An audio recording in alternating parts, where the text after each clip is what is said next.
خوا پەرستە عیبادەتی خواکات ئەن تعبد الله کەواتە کەسێکمان بینی غەیری خوای پەرست ئەو کەسە محسن نییە کەسێکمان بینی قەبرێکی پەرست شخصێکی پەرست دارێکی پەرست ئەو پێی ناوترێ محسن محسن ئەو کەسەیەکەوە بەس داوا لە خواکات بەس هانای بۆ خوایە بەس خوای گەورە بە تاک و تەنها پەرستێ پشت بەس بە خوای گەورە ئەبەستێ حیوان بەس بۆ خوای گەورە سەرەبڕێ بۆ کەسی تر نایکات کەواتە الإحسان أن تعبد الله كأنك تراه كاتك عبادتي خواي تعالى كيت وكو واي خواي گەورە ببینیت يعني ئاوا عیبادەتی خواي گەورە بکە لەناو نوێژای هەست بکە کە خواي گەورە ئەتبینێت بەڕۆژووی هەست بەوە بکەی ئەو شعورت بۆ دروست بێ کە خواي گەورە ئەتبینێت چاکەیەکەکەی سەدەقەیەکەکەی پیاوەتیەکەکەی أن تعبد الله كأنك تراه وكو واي خواي گەورە ببینیت ئەمە مەقامی مشاهدەی پێوترێ ئەمە بەسترین مەقامە کە گێشمانە ئەو مەرتەبەیە ئەو ئێمە محسنین فإن لم تكن تراه ودڵنیاش بە ئەگەر تۆ خوا نەبینیت فإنه يراك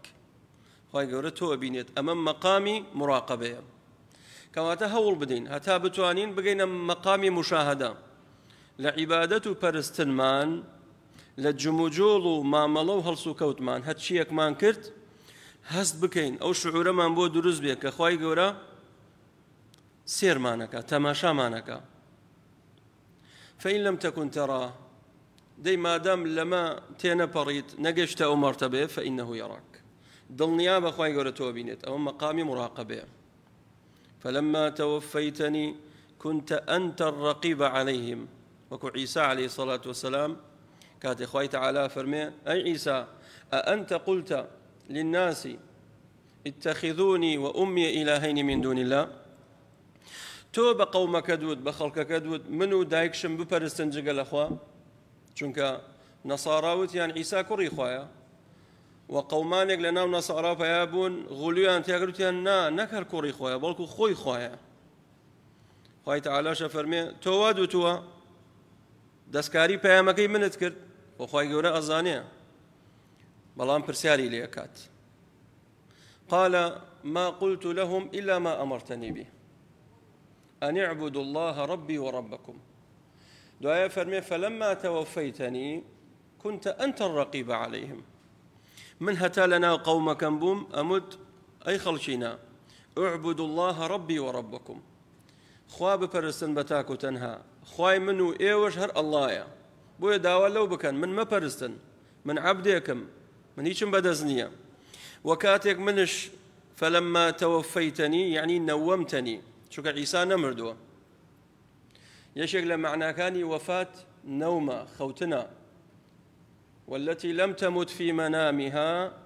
فيمسك التي قضى عليه الموت خلشكي لنا وخوا أمرت إنسان كبخوي مردوه أما بيوتي مردني بتشوك وخلقك شيء خوتوه هل نصاوته دعاي شنا ناشتي أنا وتور روحكي تسليم كردوه بوي عيسى عليه الصلاة والسلام خواي جورا خواني بل رفعه الله إليه برزي كردو بلاي خوي بوي عقيدة من وايك عيسى عليه الصلاة والسلام زندوه يستل آسمانا لوي خواي پروردگار لكوتاي زمان دايقريت سرزوي دجالك وخنزيرش وصليب أشكينته خنزيرش لناوبات دو عقيدة أهل السنة والجماعة تقرأ مسلمانا لسر أبي رباورا دفرمي فإن لم تكن تراه فإنه يراك دبي مقام مراقبة هزبكين كخواي قلت شاوديرا بسرمان أو هستمان بو دروز بو أو إيما محسنين أو إيما محسنين كواتا مرتبة إيمان ما نشتي بران قال تعالى بلغت شيء لسلم قصانا ما ساتور قصاكي بلغتي بلغ ماني شون حرق سيك مانكر آيات وحديثي لسر نبوري مقرن يان آيات يان فرمودا إجماعي زاناني لسر نبوري مقرن شوكا كاتيك دين تواوا قبل قال الله قال الرسول صلى الله عليه وسلم قال الله تعالى إن الله مع الذين اتقوا والذين هم محسنون پروردگار لەگەڵ کێ خی گەورە کێ سەرخات ئەو کەسانە سەرخاکەوە تەقوایان هەیە چێن متەقیەکان ئەو کەسانن کە لەخوا ئەترسن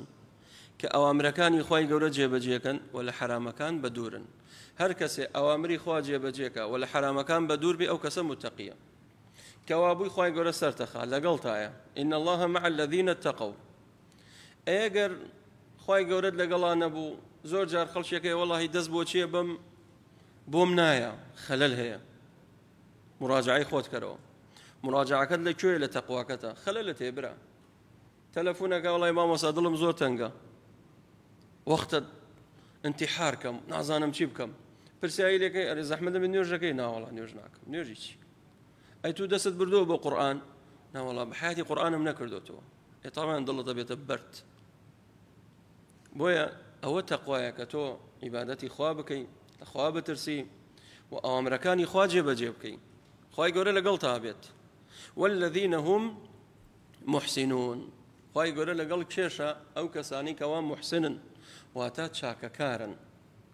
هەر کەسێک چاکەکار بوو بەو واتایی کەوا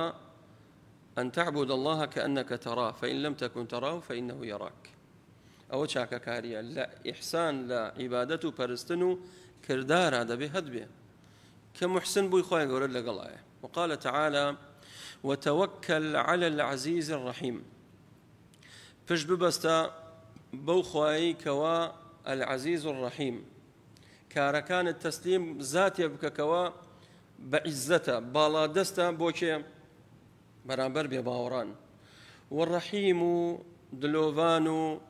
وببزيه برابر باورداران بوي فش بو خويا ببستا كوا خوايك كبعزته بالا دستا ولولا شو زور بالرحم بزيه دفرمي الذي يراك حين تقوم أو خوايا أو هبي ناسا الله الذي يراك أدبيني حين تقوم كاتك لصي لنا ونرجعي وتقلبك في الساجدين كاتك سجدها بيت كاتك ركوع بيت كاتك لنوجي جماعتاي أم شعور با دروز بيلات دائما آيات بين بيشاي خود وتوكل على العزيز الرحيم الذي يراك حين تقوم وتقلبك في الساجدين إنه هو السميع العليم أما ندبو دروز بتو محسنين وقال تعالى وما تكون في شأن خطابك بو بيغمري خويا صلى الله عليه وسلم بو إمشا دفرمي أي محمد صلى الله عليه وسلم تو لهر حالو بالو كاريا كابيت لهر شوية كابيت لهر زمن كابيت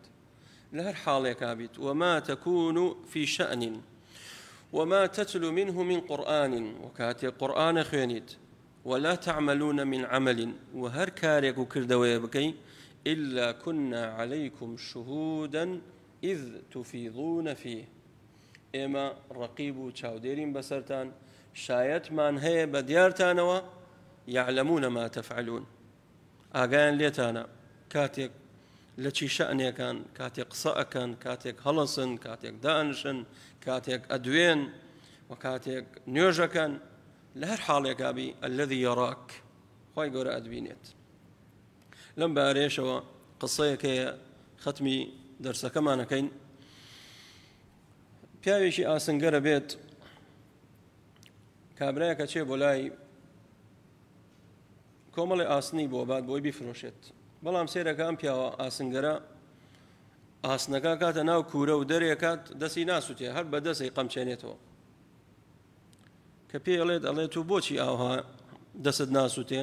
تۆ جیاوازی لە خەڵکی تر نە چەفێکت لە دەستە نە شتێک دەڵێ قسەکەی من دوور و درێژە دەڵێ بۆم باسکە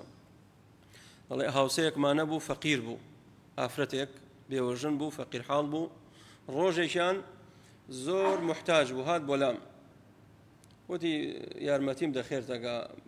کۆمەڵی هەتی و مێ و مناڵم هەیە و دەستی یارمەتیم بۆ درێژکە وتی شەیطان وای لێم کردکەوە تەکلیفی لێ بکەم بۆ ئەوەی زینای لەگەڵا بکات فاحیشەی لەگەڵا بکات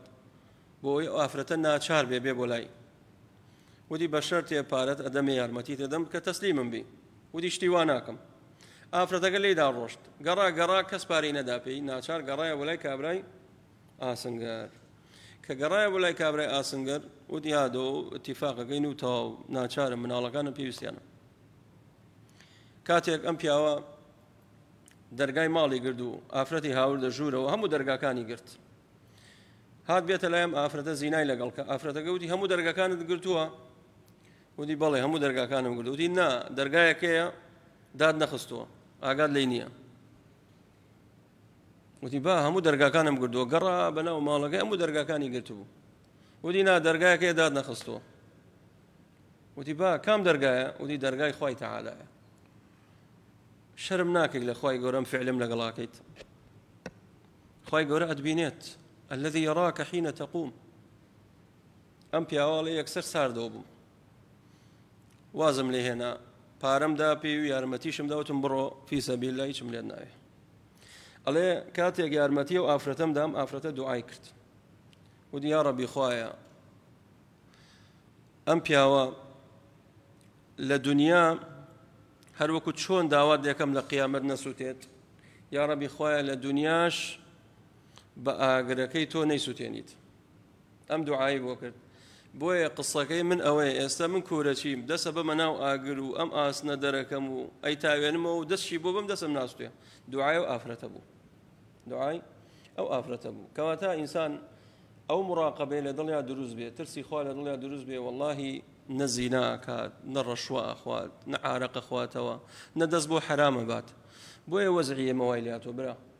خەوفی خوا لە دڵمانە نەماوە زۆر کاڵ بۆتەوە یعنی جۆمان لێ نییە حرامە خۆین جۆمان لێ نییە زوڵمەکەین جۆمان لێ نییە غەیبەتەکەین ئەوەی تاوان بێ دەستی بۆ بین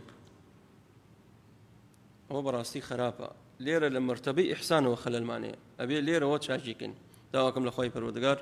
بەناوە جوانەکانی صفاتە بەرزەکانی ڕەحمان لێکە وبختەوەری دنیا و قیامەتماکە والحەمد لله رب العالمین وصلى الله وسلم على نبينا محمد وبارك الله فيكم